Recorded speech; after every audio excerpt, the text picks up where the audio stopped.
Kaixo, pícaros y pícaras, gente pícara. Aquí estamos desde el Cinemaldi, desde el Festival Internacional de Cine de San Sebastián, esta edición en la que nos vamos a dedicar a hacer videoblogs. Entonces, bueno, vamos a empezar a hacer dos críticas de dos películas. La primera de ellas es Sparrows, del cineasta islandés Runar Runarsson. Y también vamos a hacer la crítica de A Mama de Asier Altuna. Bueno, son dos películas además que corresponden a la sección oficial. Y algo que me ha llamado poderosamente la atención de estas dos propuestas cinematográficas es la crítica que subyace en las dos a la masculinidad tradicional.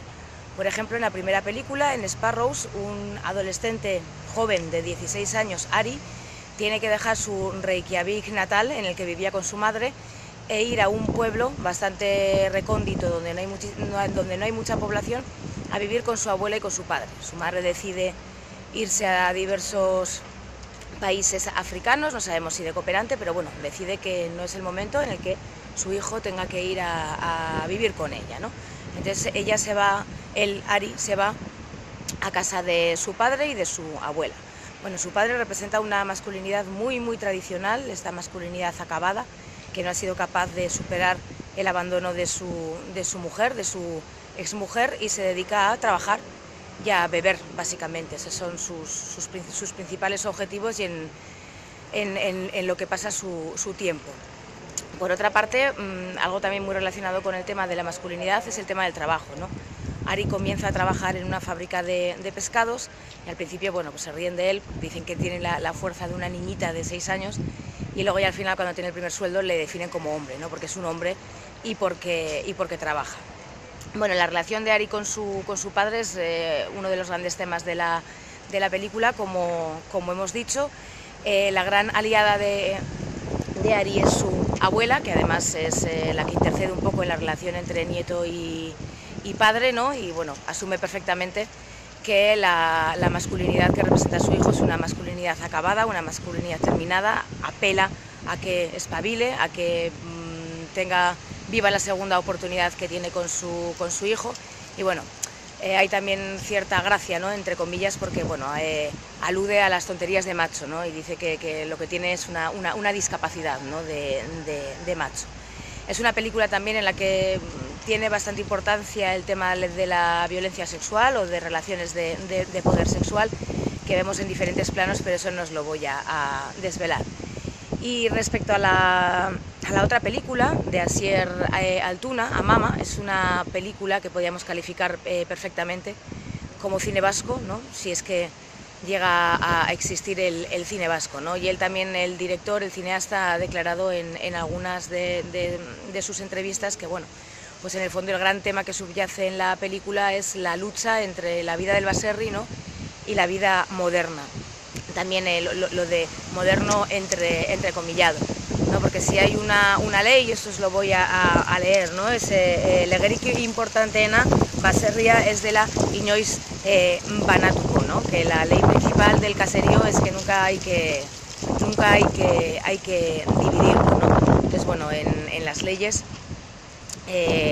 le correspondería al primogénito el caserío, aunque esto sí que es verdad que ha ido cambiando. En este caso, pues Gaizka, el primogénito, no quiere saber nada de la vida del caserío. Es una película llena de símbolos, llena de simbología, algo muy importante, ahí sobre lo que se gravita, ¿no?, también casi todo el argumento, es esa tradición, ¿no?, cuando los hijos nietos nacen, se planta un árbol y la abuela, la Amama Juliana, lo pinta de un color, ¿no? Entonces el rojo es la pasión, el del primogénito, el de la fuerza. El blanco es, bueno, pues la debilidad, entre comillas, que también se relaciona con otro de los hermanos, y el negro es la maldad, ¿no?, que representa obviamente la única hija de esta familia, Amaya, que es un poco, pues bueno, pues la gran protagonista. Amaya se debate también el eje sobre el que pivota, ¿no?, este cambio entre lo viejo y lo nuevo, y bueno, pues ahí coloca a su padre, a Tomás, ¿no?, en primer plano. La relación entre Amaya y Tomás es muy complicada. Amaya quiere romper, Tomás le obliga en cierta manera a seguir la tradición. Además, como él mismo confiesa, no es un hombre de palabras, es un hombre de trabajo, que es lo único que le han enseñado a él, a trabajar y a ganarse la vida con sus manos, pero está claro que no es suficiente, ¿no? Hay un conflicto muy fuerte entre Amaya y su padre, en el que también hay unas grandes dosis de violencia y una ruptura muy tremenda, pero bueno, ahí se le interpela al padre tanto por parte de la madre, interpretada por Clara Badiola, como por parte de los hijos, ¿no? Entonces, bueno, al final ahí hay una especie, bueno, un gran encuentro que hace que, bueno, que la película termine de una forma muy positiva, ¿no? Y luego sí que es verdad que el personaje de la Amama, que además el título de la película es así, queda en cierto modo desdibujado, ¿no? Sí que es un referente para todo el mundo, pero creo que tiene mucha más importancia en ese proyecto videográfico, artístico que tiene Amaya, ¿no? Que ella se siente es la que más manifiesta el sentirse entre estos dos mundos, ¿no? Y quiere romper y quiere vivir de otra manera, pero también ella quiere mantener la tradición. Entonces, bueno, dos propuestas cinematográficas muy interesantes, pues como decía al principio, ¿no? Para analizar la construcción de la masculinidad en la actualidad, y es muy de agradecer que se cuestione, ¿no? Porque bueno, uno de los grandes, yo creo que el titular de Amama sería eso, ¿no? Las masculinidades patriarcales están absolutamente caducas y trasnochadas. Bueno, pues esto es todo por hoy. Volveremos en breves con críticas de más películas. Os mando un beso muy fuerte. Agur.